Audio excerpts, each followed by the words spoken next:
Hello everyone, welcome to Astroamsa. So today I'm going to talk about relationships, romance, love affairs, and love marriage in Vedic astrology. What are the factors that results in having no relationships in one's life, or relationships that are short term? Um, Basically, romance and love affairs. That's what I'm going to discuss today. Uh, we'll talk about marriage as well, okay? But mostly it's about relationships that may last for a month, 3 months, year, or more than that. Okay, and lastly I'll also discuss about how to analyze if the affairs will convert into marriage. Okay, so about love marriage. And as always, if you find my videos helpful, do subscribe my channel. It motivates me to keep making more such videos for you. Okay, so let's begin with today's video. Now, first of all, what is love? How we define love? A feel good factor that uplifts our energy, our vibes, making us feel happy, important, secured, and supported, right? And then there is physical attraction as well. First, the main element is what? It's love, right? So, planet Venus is crucial. Then we also have to see one's nature and mindset. What is one's interest, what is one's personality, what is one's outlook towards life experiences, how one's personality has been shaped by the experiences. So if someone has a serious outlook or has too many responsibilities on their shoulders, or is experiencing or has experienced many ups and downs in their life, suffering through mental issues, betrayal or trauma or loss of loved ones, then there are chances that that person may not have romantic interest, may not fall in love, or may stay away from getting into the relationships uh, because of their uh, mental situation. So one's interest, one's nature, personality, and the present mental situation. Okay, all that we need to see. So first, we have to also see the first house and the first house lord from the lagna and the moon for the love affairs to manifest. Okay, so that becomes important. And moon is also our emotions. For any love affair, okay, it starts from that physical attraction, that playfulness, that conversations, intellect, charm, impressing one another, then flirtations. Okay, so all that comes into play. Okay, so what is that? That is Mercury, right? So and fall in love, stay in love, and to convert that love into marriage, courage is required, that risk taking is required, that passion is required, that spark, that fire is needed for that love to stay. Okay, so Mars become important. Okay, so any connection with the planets, Venus, Moon, Mars, and Mercury, shows love affairs in one's chart. Okay, there has to be some connection between these four planets. So Venus, Moon, Mars, Mercury become significant planets. Then the main house of love. The main house of love, which is what, as most of you must have known, fifth house, right? So aspects, conjunction, placements, analysis of the fifth house become crucial. We also have to check the placement of the planets, the malefic planets influence. Okay, so planets like Rahu makes one get into many relationships, temporary lustful relationships that are just superficial, that are shallow, that are based on physical interaction, based on physical appearance. Okay, and whereas planets like Ketu, Saturn creates that restrictions, disinterest, detachment, separation. Okay, so how do you see in your chart if there is any romantic affairs or not? See, first step is to check yourself. Okay, what is your outlook, what are your interests, what is your personality and nature and mindset and mental setup. Okay, all that we need to analyze. So first step is to check the first house and the first lord from the lagna and the moon. Okay, Rashi as well. You need to be interested in romance and relationships, right? So we need to analyze yourself, your first house, your first lord. Then the house of love, as obvious. Okay, we have to analyze the fifth house and the fifth lord. Um, okay, to analyze if there's love affairs in your chart. Then we also have to see the 11th house and 11th lord as well, because see, any planet placed here will directly impact the fifth house, right, from its seventh aspect. And most planets, in fact all the planets, have seventh aspect. So we need to also analyze the 11th house. Check the placement, aspects, conjunctions, dignity, nakshatras of all of these things. Okay, and then you have to check the connection of the planets. Okay, so then you have to analyze the planets, which are I already described: Venus, Moon, Mars, and Mercury. They are important. So any connection between these four planets in any form, either conjunction or aspect, okay, or their connection with either your first house or your fifth house or your seventh house, okay, then what does it? What it does, it gives you a romantic kind of a nature, right? It can there's a possibility it can give you a love affairs.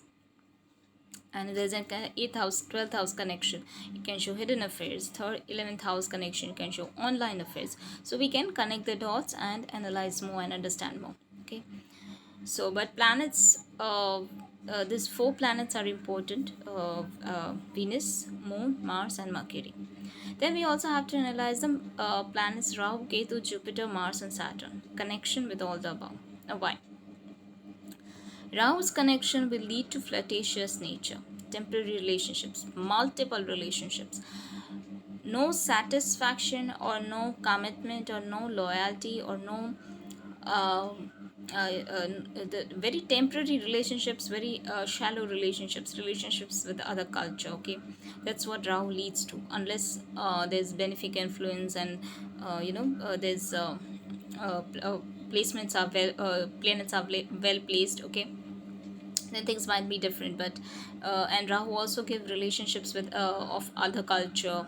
Okay, so and make someone get in and out of relationships frequently. Okay, so we have to also analyze Rahu. Jupiter, Ketu, and Saturn will not let romantic relationships thrive, and thus you may remain single either because you are disinterested, or you don't believe in love, you don't believe in relationships, you're rejecting others, or you're getting rejected by others, you're getting separated by your partners, or there will be some kind of restriction or separation. Okay, but so we have to analyze these three planets as well. If they are influencing your fifth house, your first house, your seventh house, your 11th house, and then it will restrict, it will bring that restriction, it will bring that uh, you know uh, uh, love affairs may not manifest. Okay, and Mars is very important. As I said, Mars may create passion, that spark. So Mars is very important. So connection with them, like Mars and Venus, can bring about a very intense, passionate, romantic nature, and certain conditions even lustful nature, even passionate nature, more passionate. So Manglik dosh shouldn't be there. Okay, we have to also analyze that dosha and all that, but let's not complicate it.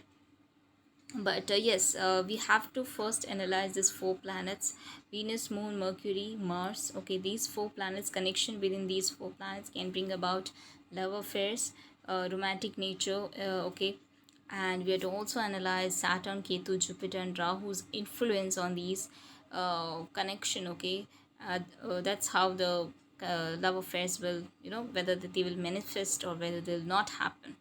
Okay, and lastly, the most important thing, okay, is what is the your dasha. You have to analyze Vimshotri dasha. Without analyzing your dasha, or if the dasha is not happening, then nothing will manifest. Okay, the dasha is what uh, triggers the events. So if you are running through Mahadasha or Antardasha, 5th house or 11th house, and if they aren't malefic, if they aren't in malefic influences, then relationships may enter in your life during that dasha. Okay, so dasha becomes very important. Now, After understanding the analysis, the combinations, and the houses of for love affairs, now we'll see how to see the love marriage. Okay. Now, as always, all of you must have already known, right, that seventh house is what is the house of marriage, right, and fifth house is the house of love. So this is evident and most people must have known this. Okay, so to be converted, a love affair to be converted into marriage, there has to be certain connection with either your seventh house, because it also represents marriage, unionship, or commitment. And ninth house, see, if your love affairs or love marriage is happening with the consent of your family, with the approval of your family, then ninth house becomes important, because ninth house is what is a legal stamp of you being a couple and your family. Ninth house is also your father, represents your father, and ninth house is also dharma, right? We say dharma pati or dharma patni in Hindi, right? So ninth house is what dharma. Okay, so that's important either by conjunction aspects or nakshatras, if family approval, or if, or even second house. Okay, so that connection is, there's also 11th house. If there's a connection with the 11th house, then love affairs might convert into marriage, because 11th house is what, 11th house is the house of fulfillment, right? So fulfillment of your desires, and one of the desire is marriage. So if there is connection with the 11th house, then it can also show love marriage. Now, if let's say there is no connection between the 5th and the 7th house, but there's a connection between the 5th and 7th aspect, like let's say if your 5th house has Venus related sign. So if your 5th house has, let's say, Taurus or Libra. Okay, I'm explaining about Taurus, and Venus is well placed in your chart. Okay, in any house. Okay, let's consider in the 7th house. Okay, Venus is placed here. Let's say this is um yeah, Capricorn ascendant, and let's say your 10th house is let's say your 10th house, and yeah, your 7th lord is sitting in the, let's say, in the 11th house, which is moon, right, conjunct Mars, let's say. It's well placed, right? So from here, your 7th lord is moon, is directly aspecting your 5th house. There is a connection. Okay, so it is the connection doesn't mean just the conjunction. Okay, it also means the aspect. Okay, even one aspect is enough. Okay, there's a connection between 7th and 5th, and there is Venusian signs, which are Taurus and Libra. Okay, so you also have to see this. You can also analyze this way, so then it can also result in love marriage. Then Rahu is a planet of multiple relationships, but Rahu also result in love affairs. Okay, so Rahu with Venus can also result in love affairs with a person of different culture, and if connected to either 7th, 9th, or 11th, then it can also result in love marriage. Sorry. Then we have to also see the Navma, Shupapada, Ruda, etc. But I'm not complicating it here. Okay, these steps are more than enough to show you about the romantic relationships or love affairs in your chart, and love marriage in your chart. Okay, all right. So yeah, this is how to analyze the love affairs and love marriage in one's chart. I hope it resonated with you. If you found it helpful, do like, comment, share, and subscribe.